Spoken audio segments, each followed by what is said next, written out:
On today's Town Hall agenda, we have shoutouts, important dates and reminders, and managing time and goal setting. Stay tuned.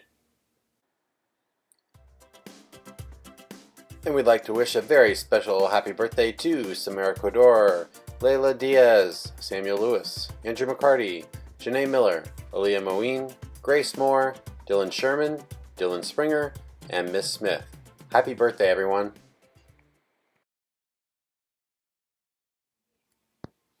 Shoutouts! Shout out to all of the students who entered their writing into the Abney Black History Month essay contest and to all of their teachers who supported them in this. Thank you for always striving to find opportunities for our students to show their excellence outside of BC and in the real world. And shout out special honors to Nazib Amin, Christian Charles, and Vikensky John Baptiste for your Abney contest entries. Thank you and congratulations. Shout out to Trinity Burke Joseph for demonstrating the BC Prep values and showing maturity and citizenship in your classes. Your teachers are recognizing you for being prepared, being respectful, being engaged, and being persistent. Thank you for showing us what it means to be a model student at BC and have the BC Prep values. Shout out to all of the 8th grade students who took on the SHSAT assessment. For those of you who don't know, this is the Specialized High Schools admissions test, which you need to take in order to qualify to apply for one of the 8 specialized high schools in New York City. This test is incredibly challenging and demanding. It's a 3-hour assessment with no breaks, and all of these students showed up to take this test and take it seriously. So special shout out and recognition to Elijah Almendaris, Christian Belgrave, Trey Brown Williams, Sienna Collins, Joe Schwan Kanat, Temi Lulo David, Taj Dawkins, Samson Edmond, Clayvon Elcock, Michael Farina, Jeremiah Felix, Adriel Flemings, Jessica Gale, Jennifer Hepburn, Alberoni Hitchens, Rihanna Johnson, Rochelle Joseph, Amanda McKenzie, Grace Moore, Megan Petitbois, Nevaeh Samuels, Emmanuel Sarfo, Dylan Sherman, Dylan Springer, Amneris Tavares, Michelle Triumphal Guzman, Jimmy Walker, and Renantha Wishard. Thank you all. It was great to see you in the building this week. It was definitely the highlight of this new year. So thank you again for showing up and taking it seriously and for being very involved and engaged with this high school admissions process. Also shout out to the BC staff members who helped facilitate and proctor the Specialized High Schools assessment. Obviously we can't administer an assessment without you. So thank you to Ms. Pisoni, Miss Bourne, Miss Gordon, Miss Leverage, Miss Lynch, Miss Mapp, Miss Petrata, Mr. Pierre, Miss Robertson, Miss Romano, Mr. Seifela, and Miss Stewart. Thank you all for all of your assistance with getting this test going so that our students could take it and apply to specialized high schools.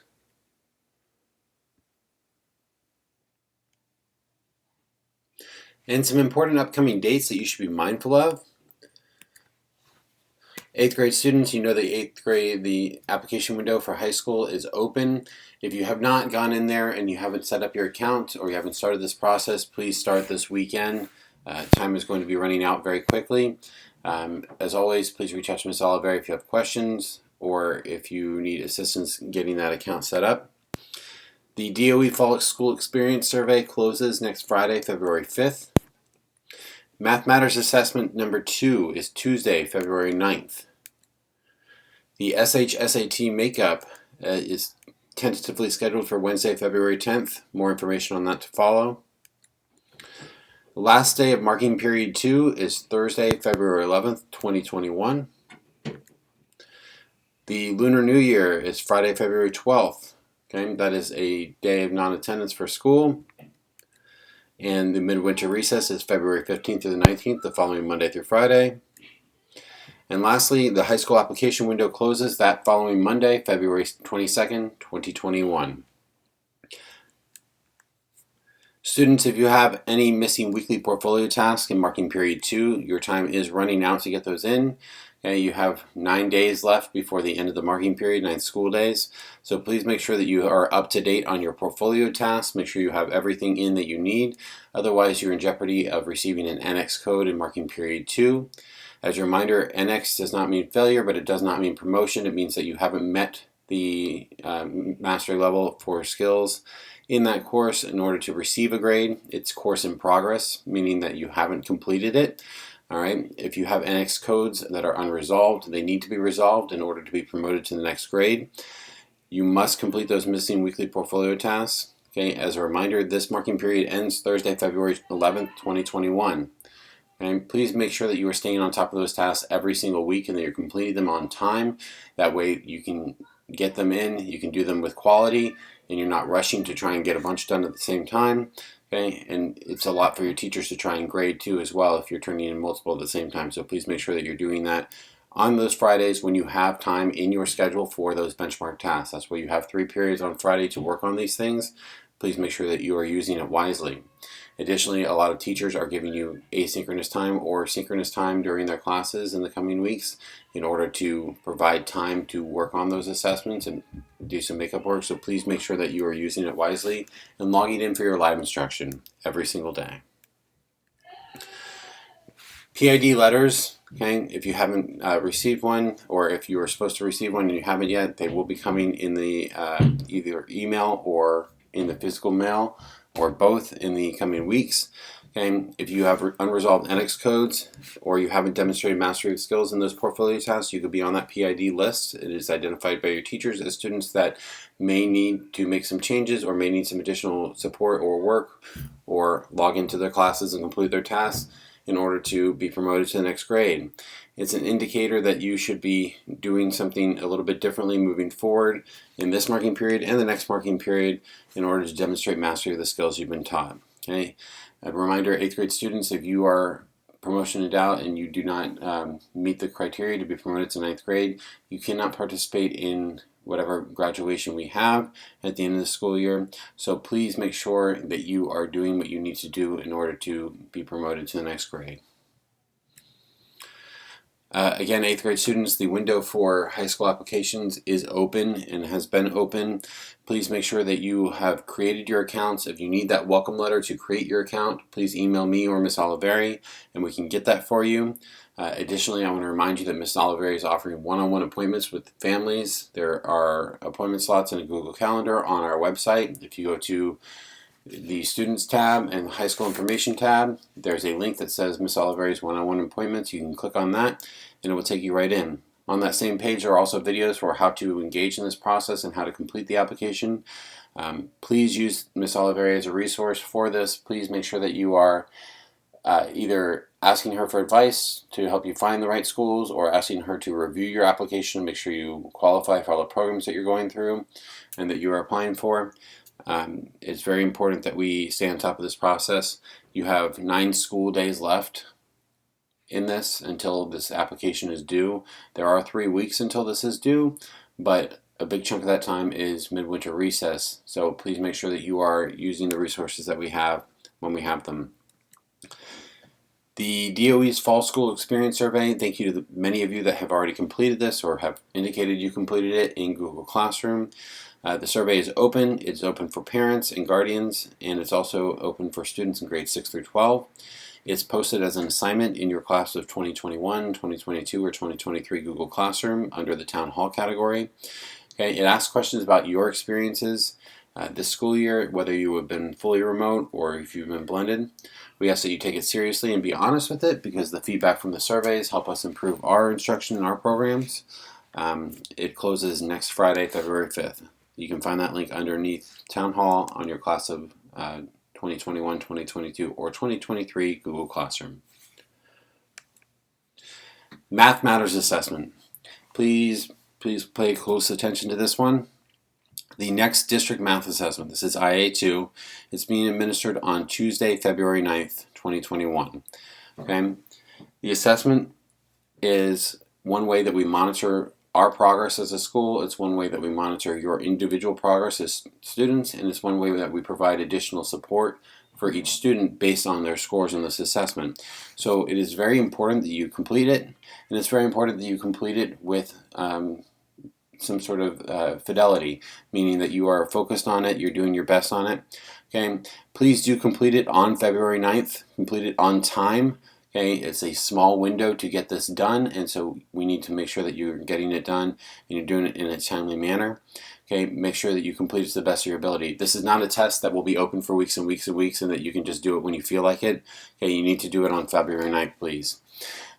Complete it to the best of your ability. We can see the time that each student takes on each question. Your teachers can see this. Okay, so they can see if you've looked at a question and you've looked at it for, 2 minutes, for 5 minutes, or they can see if you looked at it for 7 seconds and clicked an answer. Please do not just click answers on this to get it completed, quote. Okay, we need to know how well you can do on each of these questions, how well you can do on each of these standards. All right, and we're looking at this data very closely, and so is the district. So please make sure that you're doing well. This is another piece that we can look at to determine your overall performance for the school year, to see if you're mastering the standards, along with your weekly portfolio tasks, okay, to determine promotion. So please make sure that you are doing well with this. Okay, ask yourself as you're taking this, does this assessment truly represent the quality work I am capable of in math class? Quality is misspelled right there. I'll fix it on the slides, but it's going to be misspelled in the video. In order to make this process a little bit better this time, we're going to be having live proctoring. Okay, so for this assessment, you're going to be joining a meet with your teacher, okay, or your teachers, and you're going to stay on while completing the tests. All right, so this is not we're going to take attendance and then you're going to go work asynchronously. This is not going to be a completely asynchronous day. You're going to be asked to stay on that meet. All right, that way your teachers can remind you to complete the assessment. That way, if you have any questions or you can't get in or for whatever reason, they're right there to ask. Okay, so make sure that you are logging into your live assessment, your live instruction on that day. Okay, we're also going to be having a class completion contest. So we're going to recognize the class with the highest assessment completion percentage on February 9th during the school day.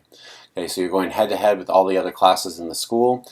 All right, this is not the number of kids that get it done. This is the highest completion percentage that get it done. All right, so the number of kids out of the number of kids in your class. So please make sure that you are logging in. Encourage your friends to make sure that they're logging in and completing the assessment and submitting the assessment on time. Lastly, we're going to have some shout outs for all the glory in this town hall forum. We're going to be recognizing students with the best overall performance on this assessment. All right, and we're going to also recognize students who have shown the most growth between the first assessment and the second assessment. Part of this test is it retests you on standards that you've already been tested on to see if you've grown between the first time you took it and the next one. That's why it's so important to us. So we can see the effectiveness of our programs, of our teaching, and see where you need some additional support. All right? All right, shout out to Ms. Mapp for putting together this information on managing time and goal setting while at home. She also created the circle work that you did this week, also on managing time. So this is just another way to look at this. I know that right now time management is probably one of our biggest struggles, both as adults and as students. So there's some tips in here that you can use to help get yourself a little bit more organized as we end marking period 2 and begin marking period 3. So like all of you, maybe like all of you, in March 2020 we started quarantining, and it seemed like it was a new and exciting thing. It was something where we got to stay home, we could work in our pajamas, we could eat when we wanted, we could sleep when we wanted. It was different, right? It wasn't great to not be able to go outside, and it was also very scary at times because we didn't know what was going on and people were getting sick. But as this has gone on, it's definitely taken a toll on all of us. It's taken a toll on adults, it's taken a toll on students, it's changed how we live our daily lives. And so one of the things that we need to recognize and think about is that this can lead to being frustrated, it can be overwhelming, it can lead us to being unmotivated, anxious, and it can even be depressing. And so we should recognize that. We should lift each other up and support each other as best we can. And if we need any assistance, we should also reach out to one another. So students, if you need any assistance, if you are feeling like you need to talk to somebody, please reach out to a crew teacher, reach out to Miss Mapp, reach out to Miss Oliveri, reach out to me or Miss D, and we can help you out, okay? So one of the things that we also took for granted was all these activities that we could enjoy I said earlier in the video that seeing the 8th graders for the Shazat testing was really the highlight of my week, and highlight of my new year really so far.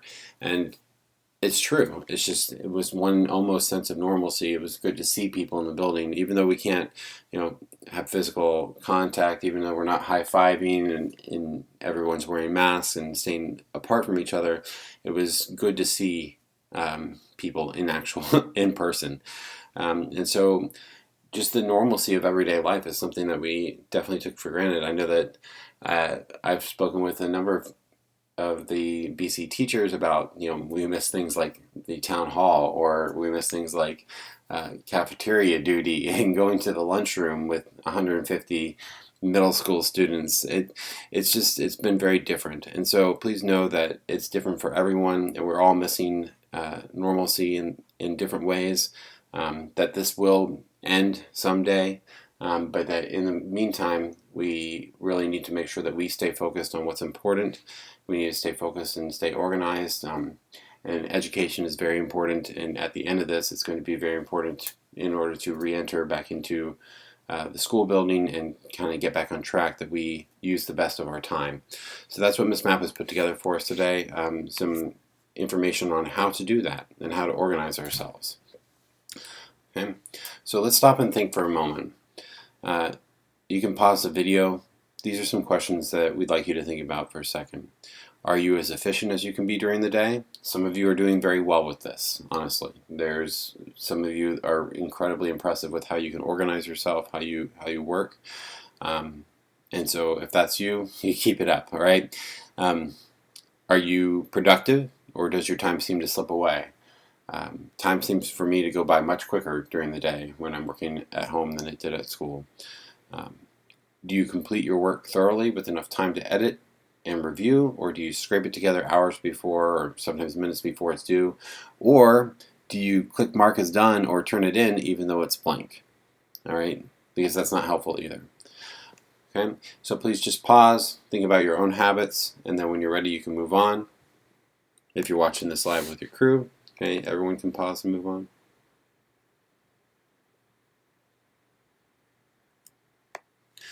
So today we're going to talk about the Pomodoro Method. All right, it is a method to manage your time and set goals in order to increase productivity. So we're going to see a TED Talk, how one student changed her study habits by setting goals and managing time. It's short, and then we'll come back together after that.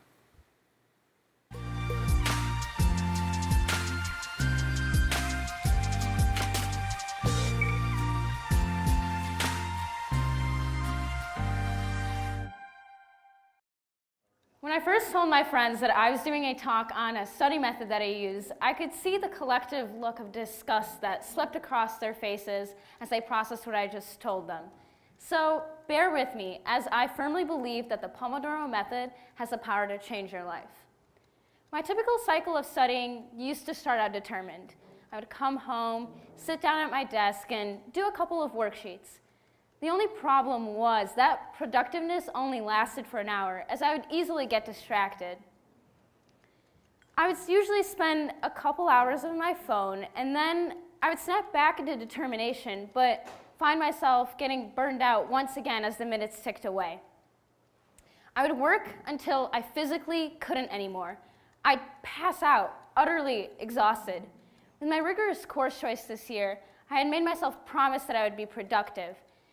I had to succeed, and yet I failed to do that every single day. I struggled to stay afloat, fatigued, stressed, and strained, and I snapped as a result. And quite truthfully, I was disappointed with myself. Then, one day, I came across a video.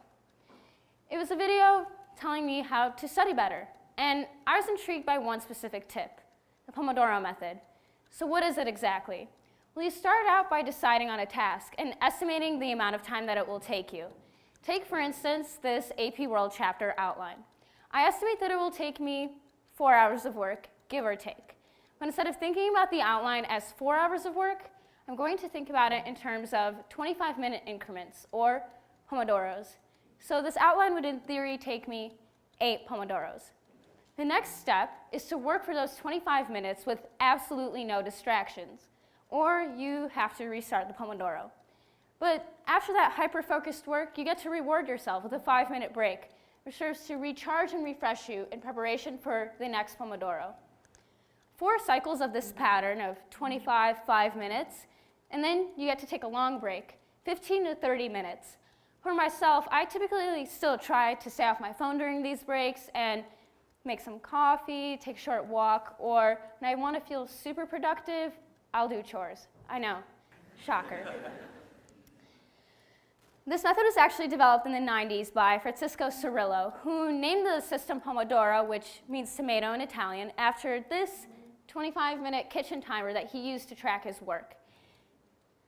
And it is important to know that although he developed the system for a 25 5-minute pattern, the Pomodoro is a fluid system. It's designed to help you and help you with your work.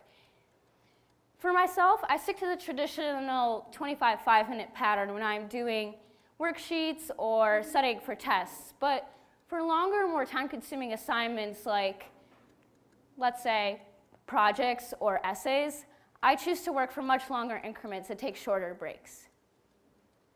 So here I am now. I'm still not the perfect student, and I want to iterate that, but the Pomodoro has changed me. It's changed the way I think and act about my work. When needed, I could spend a full day simply working, as I am just recharged and kept stimulated through the whole day. With a timer constantly ticking, I find myself working quickly in order to achieve and accomplish those goals through each 25-minute increment. And quite truthfully, it just feels so much more rewarding and fulfilling. Being able to check things off after the other, watching your pile of work go down, knowing that you accomplished something that day instead of, not to call you out, but wasting 2 hours on Netflix. So now it's my turn to ask you, are you as efficient as you can be? Are you productive, or does your time seem to just slip away? Do you complete your work, or is it scraped together at the last minute? The Pomodoro is a fluid system designed to help you produce higher quality work in a shorter amount of time. But whatever method, I encourage you to think about your time differently, to set goals for yourself and strive to meet them, to set aside the constant distractions and focus on your tasks at hand.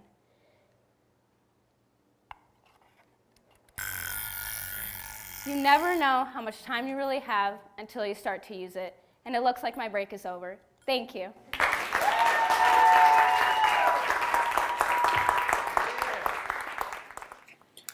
So let's recap.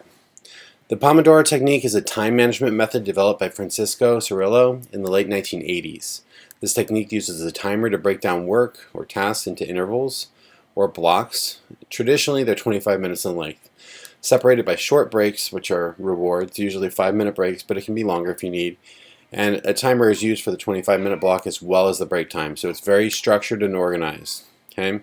During the 25-minute block, or Pomodoro, you're only focused on the task, uninterrupted, without distraction or procrastination. So that means no getting up for snack, or checking Instagram, or TikTok, or Snap. Okay? Having this uninterrupted time while everyone is in the home, having uninterrupted time with everything that's going on with everyone in the home, we know that that can be challenging. Sometimes it's not even possible. So take the lessons from this. You can modify this to make it work for you. Okay, it's totally okay. If you need to adjust the time frames, if you need to have different amounts of breaks, and the idea behind this is to schedule your time a little bit better. You can start with your daily schedule with your teachers, okay, and look at that synchronous and asynchronous time, okay. But if you really get focused on managing your time, it really means looking at what time you have and how you use it. Okay, so the timer helps with the sense of urgency, helps you keep on task. Okay, so rather than feel like you have forever and ever to get things done, the timer helps you understand how much time is passing as you go through. Okay, so again, adjust the blocks as you can. Okay, you can set things up like Miss Math has demonstrated here. To complete missing math assignments, it'll take me an hour. Okay, I'm taking approximately to make 3 portfolio tasks. Okay, so if my time block I'm going to create is 30 minutes. Okay, I'm going to make 2 of those within an hour. I know I'm going to need a 10-minute break to relax, to check my TikTok, to do whatever I need to do just to kind of clear my mind for a minute and get myself energized to get back into it. Okay. If instead of checking the TikTok, which I would encourage you to do one of these other things because you're on the computer so much already, you can create a stretch routine. You can take a short walk if it's possible. You can do breathing exercises. Okay, you can clean up around yourself. It always helps me work better if I'm in a cleaner space, an organized space. Make yourself a snack or a drink. Play a quick card game with a family member, or create a quick yoga routine. Okay, my kids like cosmic yoga. That might be a little bit younger than you guys, but anyway, she's British. So it's your turn. Okay, see if you can find a timer. You can find one on your stove or your microwave or your phone, whatever's more convenient. Okay, decide on which task you want to work on. Okay, this is a great opportunity to practice working on getting some of those portfolio tasks that you're missing made up, especially in your 3-hour benchmark, or sorry, 3-period benchmark task time this afternoon. Okay, decide how much time to give yourself for each of those tasks and your breaks. Find a quiet place if it's possible. We know it's not for everyone. We know that sometimes there's a lot going on. And then, like Nike, just do it. All right, thank you everyone for checking in today, and we appreciate it. Be safe, be well, and 8th graders, if you need any assistance with the high school application, please reach out. Use Miss Oliveri as a resource. And students, if you need any assistance with managing time and goal setting, you have any questions, please reach out as well. Have a wonderful weekend and be safe.